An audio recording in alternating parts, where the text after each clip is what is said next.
Salve, salve, navegantes do saber. Eu sou o Guto Nogarol e você está no Política se Debate. Esse vídeo que você vai assistir é o corte de uma de nossas lives. Espero que vocês gostem do conteúdo, da forma como abordamos os mais diversos assuntos que afetam a vida de todos os brasileiros. Se vocês ficarem até o final e realmente gostarem do que estão acompanhando, deixe seu like, compartilhem o vídeo com seus amigos e dê uma chance para o canal. Se inscrevam aqui embaixo, ativem o sininho de notificações para quando estivermos fazendo as nossas lives ou lançarmos vídeos novos. E assistam até o final, vocês vão gostar.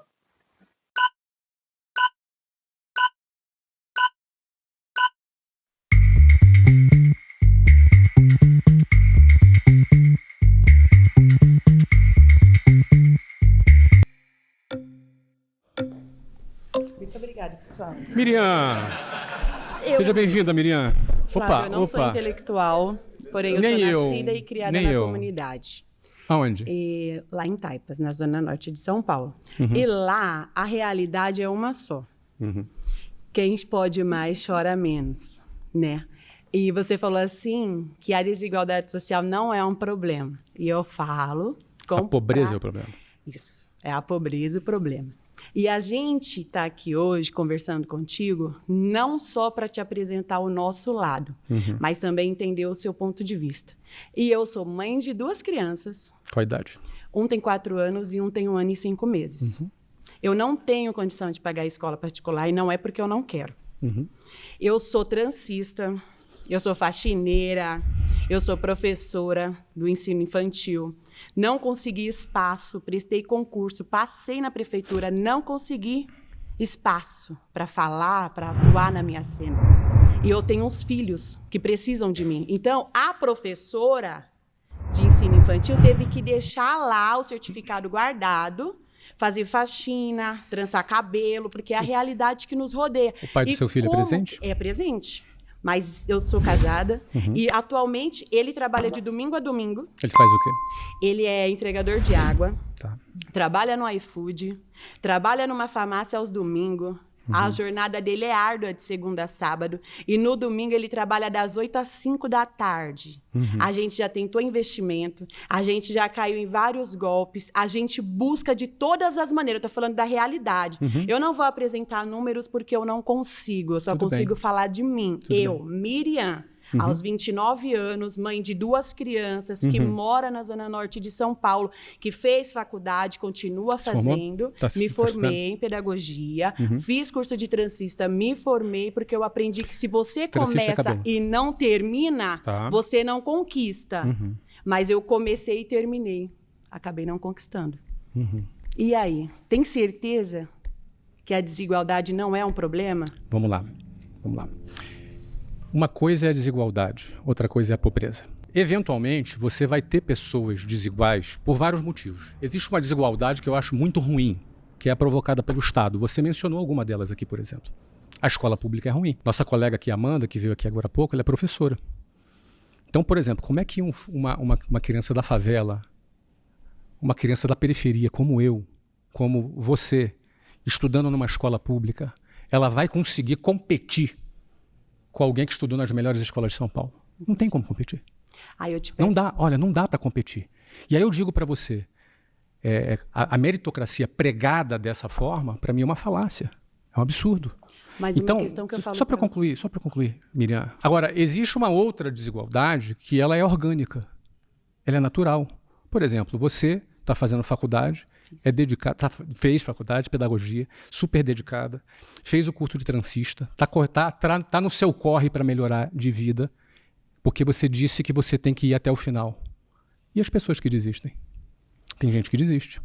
E quem não desiste, mesmo assim, não conquista, não alcança o espaço. É sobre essa verdade que a gente está aqui falando. Miriam, porque eu vim até você, porque eu tô aqui, eu tô no dia a dia, eu sei o que é carga horária, eu sei o que é transporte público, eu sei o que é ter o certificado na mão. Olha o que eu vou te falar. Quando você fala para mim assim, a desigualdade não é um problema, eu falo para você que é, porque eu sou negra, mãe de 2, baixa renda, eu já recebi salário de R$ 1.700 e atualmente eu estou desempregada só trançando cabelo. Você tem noção da diferença segurança que é ouvir essa frase e a dor, o peso que essa palavra ela tem, o peso que essa frase que você usou agora deu. Essa frase... Impacto, é de grande Miriam, impacto. E eu não sou uma pessoa assim de números, não me fale de números. Não vou falar de números não, Miriam, o que eu quero dizer pra você... Flávio, o que eu vim falar com você aqui hoje você tem as suas verdades, eu tenho as minhas, porém a taxação seguida de verdade e coerência, impactando sim com força aos bilionários, pode ser bem utilizado não só em questão de saúde, que já foi dito aqui, mas também em questão de espaço para quem não tem voz. E nós de baixa renda, nós não temos voz.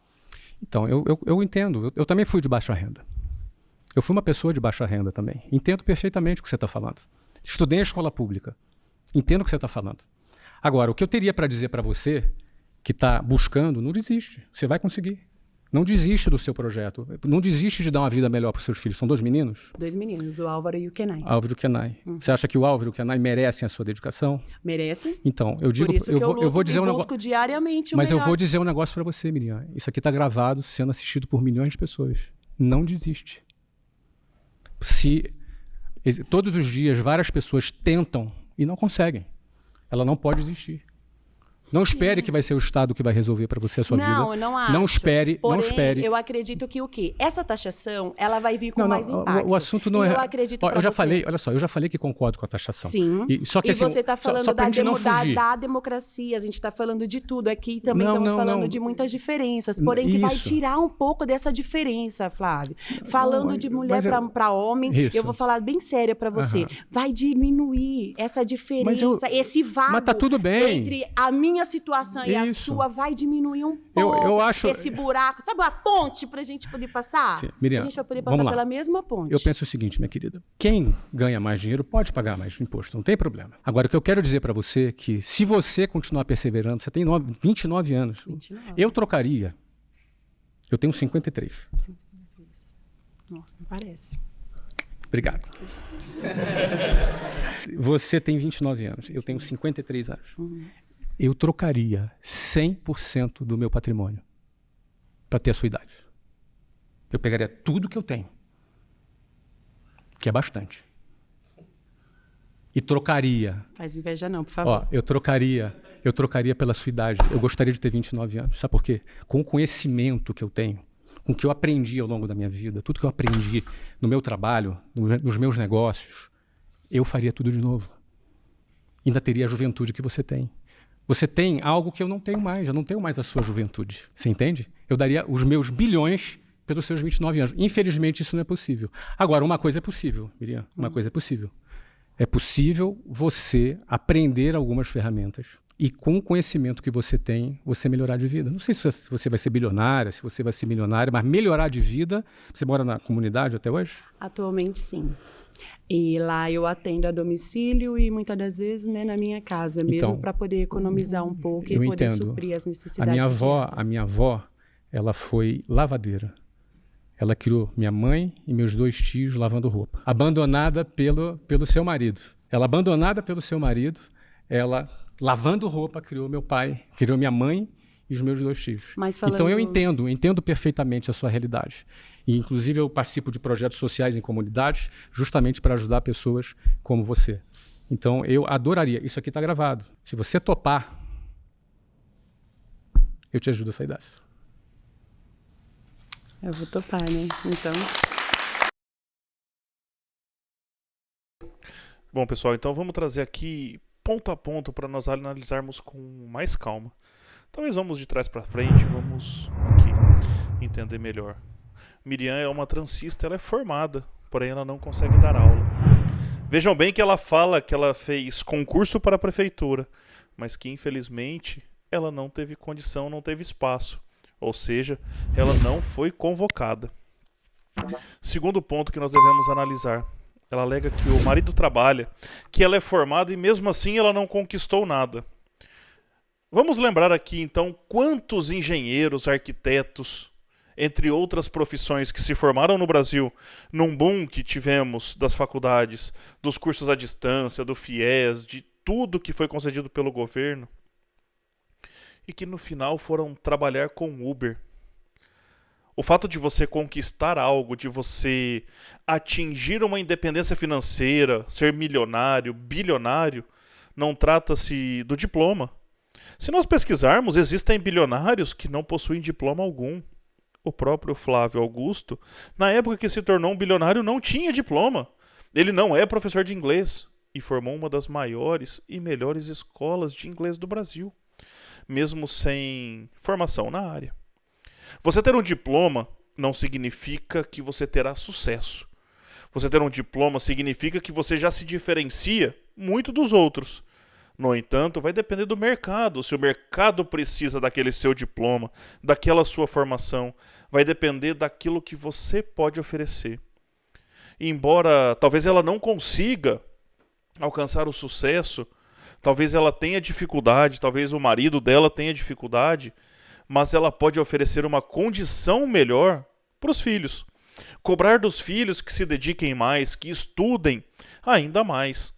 A meritocracia citada, e a qual o Flávio Augusto se diz ser contra no modelo apresentado entre eles, a meritocracia não se trata do ponto de onde você saiu para onde você chegou. Pois, como eles mesmos disseram, dada a defasagem da escola pública, dada a defasagem do ensino ao qual os mais pobres possuem acesso, fica difícil competir com aqueles que estudam em escolas particulares que têm bons professores. E eles têm bons professores por um simples motivo. Porque eles pagam mensalidade para os colégios e os colégios pagam bons salários a esses professores. Diferente do Estado, que ao ter um volume muito grande de professores e uma qualidade péssima, pois aqueles que são melhores qualificados vão para a rede privada com melhores salários. Não que os professores que estão na rede pública são ruins ou péssimos, mas a condição oferecida. Um outro ponto, como nós temos uma estrutura hierárquica de cima para baixo, no sentido de o governo federal arrecada e transfere esse recurso para os estados, que transfere para os municípios, e dos municípios chega na educação, na saúde, nos diversos setores, olha o caminho que esse dinheiro tem que percorrer. É muito longo, ele vai sendo diluído na mão de muitas pessoas. Um outro ponto, se você acha que um professor merece receber um salário maior, como eu acho que merece, você estaria disposto a trocar o imposto que você paga por uma mensalidade no colégio? Isso é o livre mercado. O mercado da educação é isso. É você não dar o dinheiro na mão do Estado, não dar o dinheiro na mão de políticos e pagar pelo serviço que consome. E assim ter uma qualidade melhor. Mas aqui o foco, ela deve prestar mais atenção, ela deve buscar oferecer uma condição melhor para os filhos. Como o próprio Flávio citou, a avó dele, abandonada pelo marido, criou os filhos de maneira digna, dando condição e dando a melhor condição para eles terem uma posição melhor de vida. E certamente os pais dele fizeram o mesmo. Agora eu trago o meu exemplo de vida. Quando tinha apenas 10 anos de idade, aliás, antes mesmo de completar 10 anos de idade, meu pai abandonou a minha família. A minha mãe, muito dedicada, sempre trabalhou, sempre deu sangue, sempre deu duro para sustentar a família. Eu tenho mais 2 irmãos.